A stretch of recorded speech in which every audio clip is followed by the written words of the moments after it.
საქართველოს ფინანსთა სამინისტრო საგამოძიებო სამსახურმა შემოსავლების სამსახურის საბაჟო დეპარტამენტის თანამშრომლებთან კოორდინაციით გატარებული ოპერატიულ-სამძებრო ღონისძიებებისა და საგამოძიებო მოქმედებების შედეგად 2025 წლის მაისის თვეში საქართველოს საბაჟო საზღვარზე განსაკუთრებით დიდი ოდენობით საქონლის საბაჟო წესების დარღვევით გადაადგილების 5 ფაქტი გამოავლინა. გამოძიებით დადგინდა, რომ სხვადასხვა პირის მიერ საბაჟო გამშვები პუნქტები სარფის და სადახელს ავტომობილოს გავლით საბაჟო კონტროლისგან მალულად საქართველოს საბაჟო საზღვარზე გადმოტანილი იქნა ჯამში 920.46 მიასედი გრამი ძვირფასი ქვებით გაწყობილი ოქროს საიუველირო ნაკეთობები, ასევე გამოვლენილი იქნა საბაჟო გამშვები პუნქტი ყაზბეგის გავლით 62 ცალი 24.2 მიათედი კარატი ბრილიანტის საბაჟო კონტროლისგან მალულად გადატანის მცდელობის ფაქტი.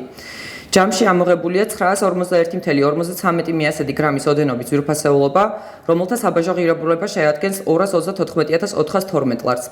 საქმეზე გამოძიება მიმდინარეობს საქართველოს სისხლის სამართლის კოდექსის 214 მუხლის მეორე ნაწილით, რაც სასჯელის სახით ითვალისწინებს თავისუფლების აღკვეთას 5-დან 7 წლამდე ვადით.